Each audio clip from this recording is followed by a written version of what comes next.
اليوم جابوا لنا دعم. تعرفون هذا شنو؟ هم تحبون الحب الشمسي مثلي؟ هذا هدية لأمي، عندي واحد مثله بعد. أمي جبتش حب شمسي. ها؟ والله حار بعده حار. شو تسوي؟ أدري شنو عندك حفلة؟ كوفي حنا اليوم استفاد. يلا هذا اليوم أنا ما سويت أكل، هذا أنا عشاكم. المحترف الطباخ شيف. هذا أنا اللي أريد أعرف هاي ليش الناس تصبح على أشياء حلوة لطيفة. شوف أنا أصبح على شنو؟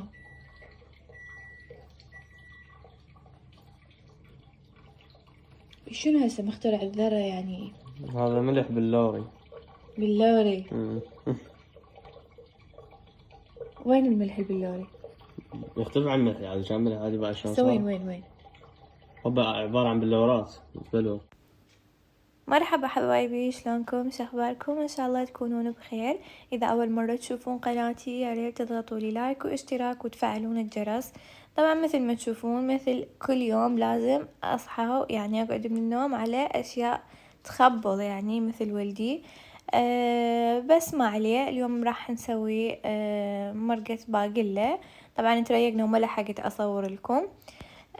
راح اسوي باقلة خضراء.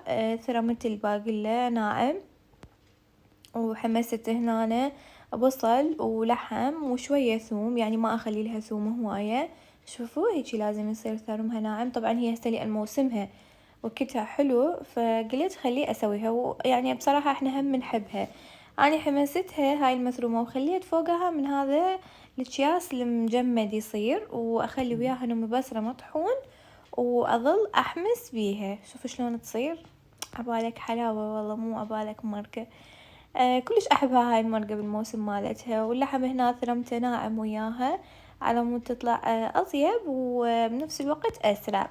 هاي الكبة اللي سويتها شوفوها ورا ما جمدت، اني خليتها بصواني، بعدين خليها مثل هاي الاكياس يعني واقفلها واخليها بالفريز الوقت استخدامها. هاي الطريقة تبقى تحفظها تقريبا شهر ونص ما عليها شي، يعني تقدرون تخلوها بالفريز. بس هاي للقلي فقط يعني ما تصير بالشوربة.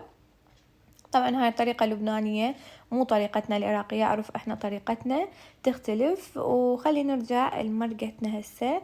هنا اني حمست لها المعجون والطماطم حمسته زين، واذا تريدون ما تخلون يعني طماطم خلوا نوعية معجون زينة يصير اكو طعمه حلو، خليت تقريبا يعني تخلون نص قوطية وبعدين تمرقوها وشوفوها شلون صارت. طبعا وخليت وياها نمي بصرة 2 يعني صحاح، والله تخبل يعني ما احكي لكم طعمها. وحتى خواتي جو هنا تغدوا عندنا، بس تأخر الغداء لأن كانوا طلعوا عندهم مقابلة على مود شغل ورجعوا متأخرين، وانا من تعبي صبيت لهم الأكل بصينية واحدة. يعني جبت هيك جزرية التمن وفرغتها بالصينية ومسويت لهم سلطة، فرغنا السلطة بصحون. بس التمن لا والله كلها بصين، يعني مرات هيجي مالي خلق، خصوصا اذا مرات افكر بالعقوبات عليهم. المهم اني هسه راح نروح وراها للسنتر، عندي نقص شغلات بالبيت ويعني بالمطبخ لازم اروح نجيبها. ففرصة تعالوا وياي خلينا نروح نشوف شكو ماكو. عندي نقص جلافات اريد اخذ، واريد اخذ يعني سوالف هيجي نمنمات ما نمنمات هم الهم. و يعني انا بصراحة اخلي قائمة، بس مرات لا اكو شغلات تستجد من اشوفها يعني بالسنتر اكون ناسيتها مو خليتها بحساباتي، من اشوفها بالسنتر اتذكرها. طبعا افطر ما لقيت، كنت اريد افطر فريش ما لقيت، لازم اسوق شيبس وما شيبس وهاي السوالف يعني اخذ من عندها. انتو طلعت السنتر كلش قد تروحون للسنتر؟ يعني بالشهر كم مرة تروحون للسنتر؟ المهم اشيك هاي الرفوف اقول اخاف ناسية شي. ما ناسية شي الحمد لله. طبعا جلافات ما لقيت النوعية اللي اريدها، هاي كلهن مو زينات. انا استخدم الفيلدا واستخدم الاريكس هم حلوة. ولازم أشيل لهم اندومي اليوم معاقبتهم، ما راح أسوي عشاء على قد ما يهوسون ويسوون زعابيل بالبيت. قلت لهم ما راح أسوي لكم عشاء. هاي معلبات اكو عراقية مال نعيم وما نعيم، هاي مروقات. اللي يحبون المكدوس هذا الأحلام خلي ياخذون من عنده. طيب مكدوس الأحلام الشيشة مالته حلوة. وهاي الصلصات اني هم اخذ من عندها. ورجعت للبيت، ها شوفوا جبت جبن عرب وجبت زيتون. زيتون اني من اجيبه افرغه اخليه بالحافظة، ويعني هيجي اخليه بالثلاجة. وهنا ابني على صفحة يثرم بصل يريد يسوي اندومي كوري، فقلت لهم ايه اليوم انتو عليكم العشاء. بس يا فرحة ما تمت، هسه راح تعرفون ليش. وطبعا انا افرغ بالمسواق وزوجي ملتهي يخلط معسل، قاعد يخلط معسل واني عايفيلي العلاليق واحس بنفسي بربش شاطر اعظم ساحر يعني، بس انا اعرف اشتغل وهو هنا معيد بالمعسل.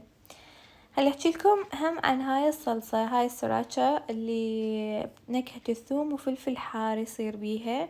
استخدمها بالتتبيلات كلش طيبة، واولادي ياكلون منها هم والله يحبوها يعني، مو بس بالتتبيل. وجبت كيس مال شاي احمد حتى اخلط ويا الشاي اللي عندي لان راح يخلص. هاي الثانية ثوم، هاي الصلصة بس ثوم البيضة اللي تشوفوها. هم بالتتبيل استخدمها مرات متعاجزة يعني اسوي من عندها. واجيب فول هذا المدمس المقشور هم طيب، بالريوقات يحبوه ويا زيت الزيتون. وهذا التمن بنات اللي تسألوني عنه. شوفوا هذا الكيس مالته هيك يصير. هنا هو راح يسوي الاندومي مالتهم. قلت له بعد انت هم تحسب حسابنا. بعد فد مرة احنا ما نبقى بلا عشاء، بس يا فرحة ما تمت. بيت اهلي طلعوا مسوين عشاء واني دازت لهم كبة. وهاي اختي هنا أنا مسوية مخلمة ومسوية بيض ومكملة الامور وحاسبة حسابنا وغاسلين الخضرة.